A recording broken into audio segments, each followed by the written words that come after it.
मिणुमुसुत केवली भणिदं मिणुमुसुत केवली भणिदं मैं वंदना करूँ ने शिव को पधारे जो सिद्ध है अतुल अव्यय सौख्य धारे भाई वही समय सार सुनो सुनाता जो भद्र बाहुश्रुत केवली ने कहा था जो भद्र बाहुश्रुत केवली ने कहा था जो भद्र बाहुश्रुत केवली ने कहा था।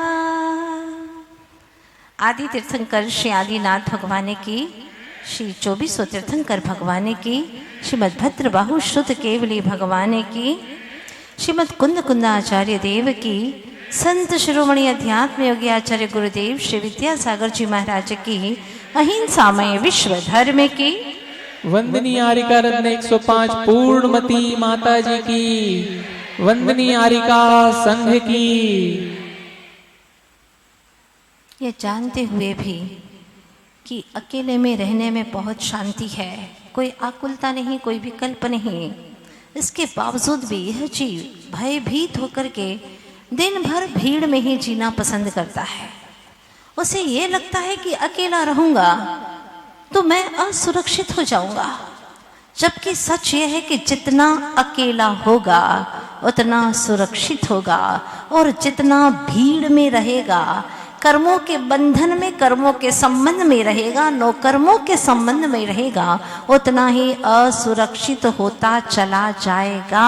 कर्म रूपी चोर उसे घेरते रहेंगे, उससे संबंध करते रहेंगे, उसे पकड़ते रहेंगे, दुख देते रहेंगे, और ये अनंत काल से सिलसिला चल रहा है। हे आत्मन, तुझे अपनी चेतना में, तुझे अपने ज्ञान में सच बात कब समझ में आएगी? सबसे पहले हमें सत्य को समझना है, मानना है, विश्वास करना है, फिर तदनुरूप आचरण करना है। पर मान नहीं पाते, समझ नहीं पाते सच क्या है। आप कहेंगे माता जी आप जो कहते हैं ना वो हमें सब बातें आती हैं समझ में, लेकिन कहाँ तक आती हैं? यहीं तक आती है, अंदर तक तो जाती ही नहीं, अंदर प्रवेश नहीं करती, हिये में प्रवेश नहीं करती। हिये में कोई दिए जले तो प्रवेश भी करे, गुप अंधकार है, घटा टोप मिथ्यात्व छाया हुआ है, भीतर कोई बात प्रवेश नहीं कर पाती। आचार्य भगवान पुकारते हैं, तूने ही अपने मोह से अपने ज्ञान को ढक दिया है, ज्ञान रूपी सूरज के ऊपर तूने मोह का बादल ढक दिया है। कौन उघाड़ेगा? खुद ही उघाड़ेंगे, खुद ने ढका है। तूने अपने ज्ञान भानु पर, तूने अपने ज्ञान भानु को मिथ्या घन से छिपा दिया, इसीलिए निज घर ना सूझा, किंतु प्रभु ने दिखा दिया। क्या बात कहते हैं!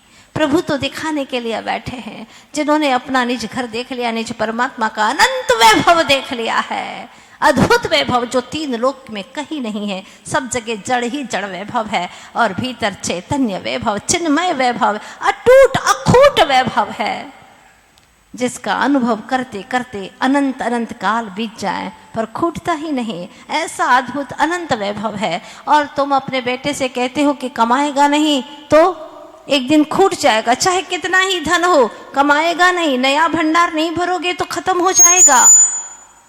ये जड़ धन की बात है, ये जड़ वैभव की बात है, पर सच में जो चिन्मय वैभव है वो कभी भी खत्म नहीं होता, कभी समाप्त नहीं होता, पर उस तरफ हमारी दृष्टि जाती नहीं है। क्यों नहीं जाती? क्योंकि हम जड़ धन तक ही सीमित हो चुके हैं, वहीं पर ही हम तृप्त हो चुके हैं। अब हमें चेतन धन की आवश्यकता नहीं है, लेकिन धन्य है वे जिन्होंने 6 खंड का आधिपत्य, 6 खंड का वैभव प्राप्त कर लिया। इसके बावजूद जिस दिन जिस पल उन्हें ये ज्ञान में आ गया कि ये धन, ये वैभव 6 खंड का ना कुछ है, उससे अनंत गुना दिव्य वैभव, भिन्न जाति का वैभव मुझ में भरा पड़ा है। एक पल लगा और उन्होंने सारे 6 खंड के वैभव को उसी वक्त छोड़ दिया। अपने अंतर वैभव को पाने के लिए। और ये जीव है कि अभी तक वही बाहर का वैभव इकट्ठा किए जा रहा है कि अनंतों बार छोड़ दिया, फिर इकट्ठा करता है, फिर छोड़ देता है। अच्छी बात नहीं है। आचार्य कहते हैं जैसे वमन करना फिर उसको खाना, वमन करना फिर उसको खाना, अच्छी बात नहीं है, ओछी बातें हैं। ऐसे ही तू भी अनंतों बार इस जड़ वैभव को छोड़ चुका, फिर अपनाता है, फिर उसको अपना मानता है और ऐसा लपकता है जैसे कभी मिला ही ना हो। क्या हो गया तुझे? क्या करें, सब कुछ करना पड़ता है। कहता है मजबूरियां हैं, संसार में जीना है तो सब कुछ करना पड़ता है। उसके बहाने तो पूरे तैयार हैं। तो आज कुछ पंक्तियां कहना चाहती हूँ आपको। मजबूरी से अब ना जीना, मजबूती से जीना है। क्या कहते हैं हमारे कुंद कुंद स्वामी? मजबूरी से अब ना जीना, मजबूती से जीना है। विषयों का विष अब ना पीना, प्रभु वचनामृत पीना है। विषयों का विष अब ना पीना, प्रभु वचनामृत पीना है। निज स्वभाव बिन सब अशरण है, यही समझ में आया है। शाश्वत स्वात्म शरण में जीना, यही लक्ष्य बनाया है। समय सार जैसा ग्रंथ राज पढ़ करके ये लक्ष्य न बनाओ कि मुझे अब अपनी आत्म शरण में जीना है। जिन्होंने आत्मा की शरण ली उन्होंने अपना अनंत वैभव का दर्शन कर लिया और सिद्धालय में अनंत दुखों से मुक्त होकर के शाश्वत अव्याबाद सुख में जी रहे हैं। धन्य है प्रभु, मेरी वह दशा कब प्राप्त हो। तो आचार्य कहते हैं कि जब तक तेरी मिलावट की जिंदगी चलती रहेगी तुझे सुख नहीं मिलेगा, कहीं से भी सुख की अनुभूति नहीं होने वाली है। मिलावट ही झगड़े का कारण है, मिलावट ही विवाद का कारण है, मिलावट ही दुख का कारण है। हम एक नगर में पहुंचे थे, नाम नहीं बताएंगे। वो व्यक्ति शुद्ध घी का बिजनेस करता था, लेकिन उसमें असली में नकली मिला करके बेचता था। छापा पड़ गया, सब लूट गया उसका, और अब उसका नाम ही पड़ गया नकली घी वाला। नकली घी वाला नाम ही पड़ गया। मिलावट करोगे तो ऐसे ही पकड़े जाओगे। जहां मिलावट है वहां कर्म रूपी पुलिस से पकड़े जाओगे। पिता आवाज देता है, बेटा। हाँ पिताश्री बोलिए ना। अरे बेटा, काली मिर्ची के अंदर पपीते के बीज मिला दिए? हाँ पिताजी मिला दिए हैं। और मिर्ची में गेरू वगैरह मिला दिया? हाँ पिताजी मिला दिया है। और गेहूं में कंकर मिला दिए? हाँ पिताजी मिला दिया। खसखस के अंदर बोलो ना, राजगिर। हाँ खसखस में राजगिर मिला दिया? हाँ पिताजी मिला दिया है। और प्योर घी के अंदर डालडा मिला दिया? हाँ पिताजी मिला दिया है। सब कर लिया? चलो अब समय सार पढ़ने के लिए चलते हैं। क्या करके आए हो? मिलावट करके आए हो। और एकत्व विभक्त आत्मा की कथा सुनने के लिए आए हो। एकत्व स्वरूप आत्मा की कथा सुनने के लिए आए हो। लेकिन इसके पहले तुमने क्या किया है? पूरी मिलावट की है। तो क्या समय सार तुम्हारे भीतर में प्रवेश करेगा? ना, कदापि करने वाला नहीं है। इसके लिए भावों की शुद्धता चाहिए, पवित्रता चाहिए। ये साधना जब होगी तो भीतर में समय सार प्रवेश कर जाएगा। 1 या 2 भव शेष रहेंगे, अनंत दुखों से मुक्त हो जाओगे। कभी संसार तुम्हें बसाना नहीं पड़ेगा। बस यही मात्र इसका उपाय है। दुखों से बचने का उपाय मात्र यही है। अपने भीतर का भीतरी यात्रा का रास्ता साफ करो। बच्चों से कहा गया गुरुजी ने कि बच्चों चित्र बनाओ जल्दी से। गुरुजी बताओ काहे का चित्र बनाएं? गुरुजी ने कहा कि बिल्ली का चित्र बनाओ। बच्चों ने सबने एक आवाज में कहा गुरुजी नहीं बना सकते, बिल्ली का चित्र नहीं बना सकते। तो ठीक है, गुरुजी ने कहा श्वान का बना दो। श्वान का बना दो, कुत्ते का बना दो। सारे बच्चों ने कहा वो नहीं बना सकते।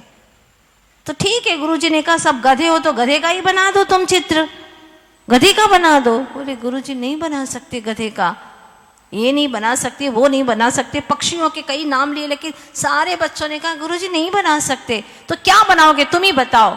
गुरुजी हम राक्षस का चित्र बनाएंगे, राक्षस का। गुरुजी ने आश्चर्य से पूछा आखिर बात क्या है, क्यों? तो बच्चों ने कहा कि राक्षस का चित्र बनाने के लिए कुछ दिमाग नहीं लगाना पड़ता, कुछ भी बना दो, आड़ी टेढ़ी लाइनें कहीं भी खींच दो, राक्षस है वो तो, कैसा भी है, इसमें क्या। लेकिन बिल्ली का, हाँ वो तो हम नहीं बना सकते, क्योंकि उसको वैसा दिखाना पड़ेगा। राक्षस कैसा है, बस कैसा भी है, कुछ भी बना दो, राक्षस तो राक्षस ही है, उसका कोई चेहरा एक नियत थोड़ी ना है, राक्षस बना देंगे। बात समझने जैसी है। वीतरागता के लिए अभ्यास की आवश्यकता है, राग द्वेष में जीने के लिए कोई अभ्यास की आवश्यकता नहीं है। कैसे भी जी लो, राग द्वेष से संसार भरा पड़ा है। लेकिन वितरागता की अनुभूति के लिए, परमानंद की अनुभूति के लिए, निज शुद्ध आत्म तत्व की अनुभूति के लिए शांति चाहिए, उपयोग की एकाग्रता चाहिए, जो आज तक यह जीव नहीं कर पाया। कुंद कुंद स्वामी क्या कहते हैं, उस बियावान जंगलों में बैठ करके क्या गाथा लिखते हैं, सुनिएगा। एयत्तनिच्छयोगो समो, क्या प्यारी सी बात कही है। एयत्तनिच्छयगो समो सावथ सुंदरो लोए, बंध कहायते तीर्ण विसंवादिनी होदी। क्या बात कही है। जहां बंध की कथाओं से एकत्व होगा, जहां पर द्रव्यों से संबंध होगा, तीर्ण विसंवादिनी होगी, उसे विसंवाद ही होने वाला है। आप लोग उदाहरण में बोलते हैं ना, देखो 4 बर्तन हैं तो बोलो ना, बजते ही है भैया, 4 बर्तन है तो बजेंगे ही। हाँ, घर में इतने लोग हैं तो कुछ तो आवाजें आएगी ही आएगी।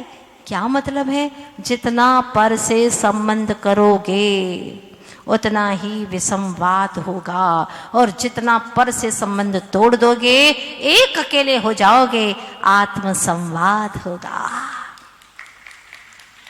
निज परमात्मा से संवाद होने वाला है। फिर कर्म तो बांध दिए, अब भोगने की बारी आती है। मैंने क्यों ऐसा क्या किया था, अब तो भोगना ही पड़ेगा।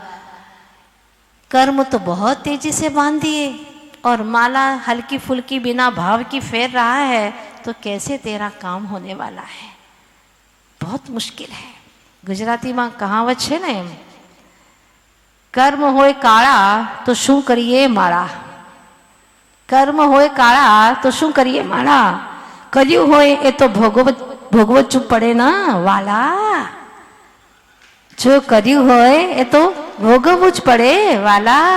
એટલે કર્મ કાળા જો કર્યા છે એને ઉજળા कर, हाँ उसको सफेद कर, जो पाप थे उसको पुण्य में संक्रमित कर, फिर उसका सारा सत्ता से ही विनाश कर दे। आचार्य भगवान यही कहते हैं, जितना जितना बंद करोगे। अज्ञानी को बड़ा मजा आता है। हाँ, आज हमारे 4 मित्र ऐसे बने, बहुत बड़े बड़े मित्र, वक्त मौके पर बहुत काम में आएंगे। उनका चला के फोन आया आज मेरे पास में, तेरे भीतर का पुण्य नहीं है बेटा तो ये कुछ काम करने वाले नहीं है। ये मित्र आज दिखाई देने तुझे ऐसे गफले में फंसा देंगे कि तू उबर ही नहीं पाएगा। इसलिए भीतर का पहले पवित्र कर, भीतर का मीत है तेरा, पुण्य कर्म है मीत तेरा, और प्रभु है मीत तेरा, तो समझ लेना तो हर परिस्थिति से, हर संकटों से छुटकारा पा लेगा। और प्रभु जैसा मीत नहीं है, चाहे कितने ही दुनिया की प्रभुता वालों से मीत बना लो, मित्रता कर लो, ये काम में आने वाले नहीं है। चाहे कितनी ही संपदा हो, जड़ संपदा, वो हमारे दुख को मिटाने वाली नहीं है। दुख को मिटाने के लिए तो हमें भेद ज्ञान ही चाहिए, प्रभु का समागम चाहिए, सदगुरु का समागम चाहिए। कहते हैं ना, प्रभु नु स्मरण सर्व रोगोनी एकमात्र दवा छे। प्रभु नु स्मरण, बस प्रभु का स्मरण करते रहो। सारे रोगों की एक दवा है, प्रभु का स्मरण। लेकिन ध्यान रखना, इसके लिए नहीं प्रभु का स्मरण नमो रंताणम फिर रहा है, इसलिए मेरा केस सुलझ जाए, केस सुलझ जाए, केस सुलझ जाए। दृष्टि महामंत्र पर नहीं है, केस के ऊपर है। अपनी दृष्टि को साधो, दृष्टा को एकाग्र करो और प्रभु के महानतम गहनतम गुणों की ओर दृष्टिपात करो। प्रभु की भक्ति करते करते, जिनकी भक्ति करते करते कब निज की ओर आ जाता है पता ही नहीं चलता। ज्ञानी जीवों की ऐसी दशा होती है जिनकी भक्ति करते करते निज की भक्ति हो जाती है, अर्थात अपने आप में लीन हो जाते हैं। ऐसे ज्ञानी जीवों की परिणति होती है। तो ये बात कितनी गंभीर कही है, समझ में आए ऐसी है। बंध कहा ये यत्य, बंध कथा के साथ में एकत्व होने पर उससे क्या होगा, विसंवादिनी होगी। तो क्या चाहते हो, विसंवाद चाहते हो कि संवाद चाहते हो? चाहते तो संवाद है और काम सारा विसंवाद का करते हैं। एक से दो इकट्ठे हुए विसंवाद होगा कि नहीं होगा? नोक झोंक तो होती रहती है।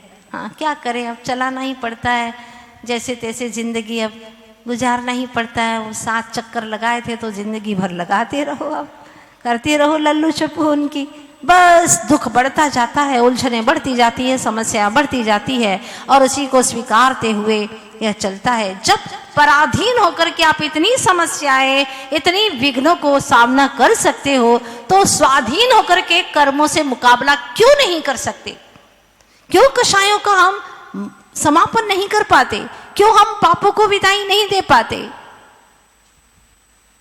हमारे भीतर में अभी अंतर्दृष्टि हुई ही नहीं है। आचार्य भगवान कहते हैं कि जब तक तेरी अंतर्दृष्टि नहीं होगी ना, तब तक तो बाहर को बदलने की कोशिश करेगा। तो आचार्य भगवंतों ने एक सूत्र दिया कि जो बदला जा सके उसे तू बदल दे, जो बदला जा सके उसे तुम बदलो, जो बदला न जा सके उसको स्वीकार करो।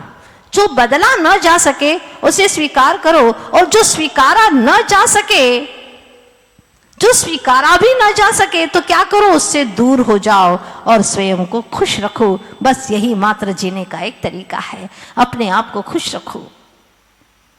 भेद ज्ञान के सिवा और कोई भी दूसरी ऐसी चीज नहीं है जो हमें हर पल खुश रख सके। तो आचार्य देव कहते हैं कि तुम्हारी खुशी तुम्हारे पास में है भेद ज्ञान के माध्यम से, लेकिन तुमने क्या किया है, अपने ज्ञान के ऊपर ही पर्दा कर दिया है। मोहेन समृतम ज्ञानम स्वभाव मोम लभते नहीं, मोह से ही तुमने अपने ज्ञान को ढक दिया है। तो इस भ्रम को तोड़े कैसे? भ्रम को तोड़ने के लिए आपको मर्म का ज्ञान चाहिए, मर्म का ज्ञान चाहिए, अंदर का ज्ञान चाहिए, तब कहीं यह भ्रम टूट सकता है। अन्यथा अनंत काल का पाला हुआ यह भ्रम टूट नहीं सकता। जिसके ऊपर विश्वास होता है उसकी हम हर बात मानने को तैयार हो जाते हैं। तो हम प्रभु के ऊपर इतना विश्वास बना ले, गुरु के ऊपर इतना विश्वास बना ले कि उनकी बात को हम स्वीकार करें। वो हमारा हित ही सोचेंगे। संसार में और कोई रिश्ते नाते मेरा हित सोचे न सोचे, लेकिन गुरु मेरे लिए हितकारी हैं, वो मुझे भगवान बनाना चाहते हैं।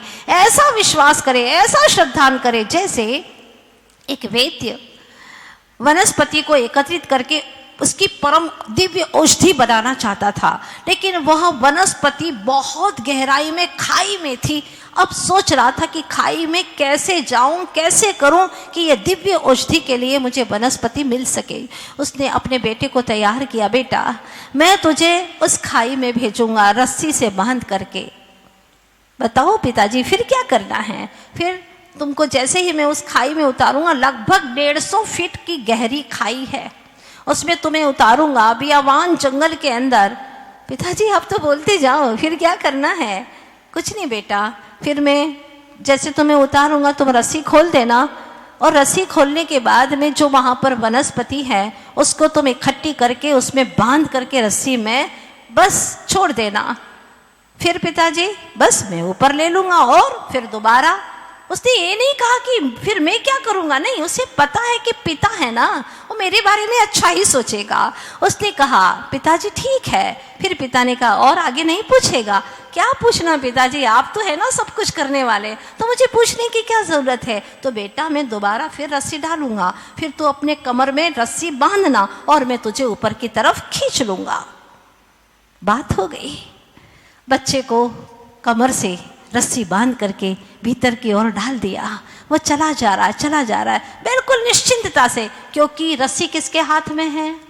पिता के हाथ में। जब तक मेरी रस्सी, मेरी जीवन की डोर मेरे गुरु विद्यासागर जी महाराज के हाथों में है, मैं निश्चिंत हूं, बिल्कुल निश्चिंत हूं, क्योंकि मेरे गुरु परम हितकारी गुरु वो मेरा हित ही चाहेंगे। मैंने क्या दिया उन्हें? कुछ नहीं दिया, क्योंकि मेरे पास में देने के लिए उन जैसे महान आत्माओं को कुछ है ही नहीं, ना कुछ, तुच्छ हूं मैं। क्या है मेरे पास में? न वचन है, न कोई ऐसा ज्ञान है, न वो चारित्र है कि जो मैं गुरु को अर्पण कर सकूं। वो तो सम्यक दर्शन, ज्ञान और चारित्र की त्रिवेणी में जीने वाले हैं, रत्नत्रय के धनी हैं। फिर भी उन्होंने मुझ जैसे पतित को आवाज दी, मुझे बुलाया और मेरा हित चाहा। मुझे कहा कि मैं आवाज दूंगा, तुम चलते रहना जब तक तुम्हें मंजिल न मिले। जिस दिन गुरुदेव ने कहा मुझे विश्वास हो गया, अब गुरु ने स्वयं चाहा है, मेरा हित चाहा है, और वो मेरा हित अवश्य करेंगे। बस मैं तो समर्पित होकर के चलती गई। और आज तक का दिन है, गुरुदेव ने ऐसे ऐसे दिव्य दर्शन कराए,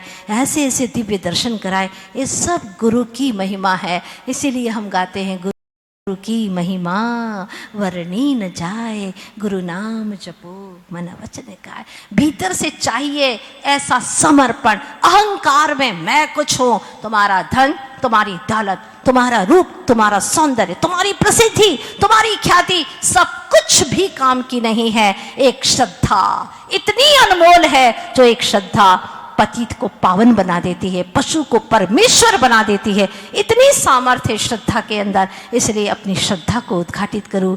गुरु जैसा दुनिया में कोई महान व्यक्तित्व नहीं होता, जो हमें प्रभु से मिला देते हैं, निज प्रभु से मिला देते हैं। वो सामर्थ्य मात्र गुरु की होती है। और वह बालक, वह पुत्र, युवा पुत्र जैसा पिता कहता गया, करता गया, नीचे गया, सारी वनस्पति को बांधा, और इसके बाद में फिर पिता ने रस्सी डाली, कमर में बांधी, ऊपर आ गया। कितनी सहजता से पिता ने ऊपर आने के बाद में पूछा, वत्स तुम्हारे मन में एक बार भी ये विचार नहीं आया कि कहीं तुम्हें डर तो नहीं लगा? इतनी अथाह खाई के अंदर, इतनी गहरी खाई के अंदर मैंने तुम्हें डाला था। नहीं पिताश्री, ये तो प्रश्न ही नहीं उठा। क्यों बेटा? पिताजी आपके हाथ में रस्सी है तो मैं गिर ही नहीं सकता। मैं तो बिल्कुल निश्चिंत था, जैसे कि धरती पर चलता हूँ ऐसे ही निश्चिंतता से चल रहा था।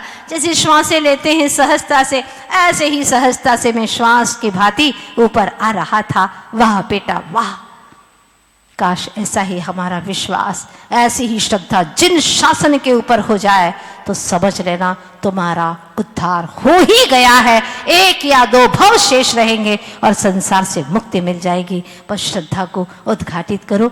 आज इतनी ही बात करते हैं और फिर आप सभी लोग जाएंगे आज रैली में, ताकि हम अपने जिन धर्म पर, जिन शासन पर आए हुए संकटों से अपने सारे धार्मिकों को मुक्त करा सके। भीतर की श्रद्धा की भावनाओं के साथ में जो घटना घट गई है उसको हम फिर से ठीक नहीं कर पा रहे हैं, क्योंकि कर नहीं सकते, जो पर्याय चली गई। लेकिन बहुत दुख है, बहुत पीड़ा हमें इस बात की कि इस तरह की घटनाएं कभी ना हो। इसके लिए सशक्त होकर के सारे जैनी भाई, सभी धर्मात्मा जी, आप लोग आगे आकर के ऐसा कुछ करेंगे। मैंने पहले भी कहा था कि अब कुछ करने की आवश्यकता है, खाली बोलने की नहीं, कुछ रचनात्मक कार्य करने की आवश्यकता है, जो कि आप लोग करेंगे। मुझे आशा है अहमदाबाद वासियों से कि आप लोग अवश्य कुछ ऐसा करेंगे जिससे पंचम काल के अंत तक हमारा जिन शासन बना रहे और उसकी प्रभावना होती रहे। चैतन्य चिदानंद धाम, जानन देखन मेरा काम, निज से निज की हो पहचान, लीन रहूं निज में अविराम, हो जाऊं निर्मल निष्काम। हूँ चैतन्य चिदानंद धाम। मेरा काम विषय कषाय दुख की खान, आत्मज्ञान सुख शांति निधान। किंतु मोहि वस खोया ज्ञान, बना बिकारी धर अज्ञान। हूँ चैतन्य निचिदानंद धाम, जानन देखन मेरा काम। पर को निज का करता जान, निज को पर का करता मान। किया नहीं निज का कल्याण, रहते नित्य व्याकुल परिणाम। हूँ चैतन्य चिदानंद धाम, जानन देखन मेरा काम। समय सारे का करके पान, शुद्धात्म को करूं प्रणाम। प्रकट हो निज आत्म राम, लक्ष्य यही पाऊं शिव धाम। हूँ चैतन्य चिदानंद धाम, जानन देखन मेरा काम। निश्चय से हूँ भगवान, कहे गुरु तू स्वयं महान। पूर्ण स्वयं में तू गुण खान, विद्या गुरु का कर गुणगान। हूँ चैतन्य चिदानंद धाम, जानन देखन मेरा काम। 24 तीर्थंकर भगवान की, आचार्य गुरुवर श्री विद्यासागर जी महाराज की। जिनवाणी के ज्ञान ते सुजे लोकालोक, सोवाणी मस्तक धरुन सदा दे तो हूँ जो। हे जिनवाणी भारती तोय जपो दिन रेन, ज्योति रोशन ना गहे माँ सो पावे सुख चैन।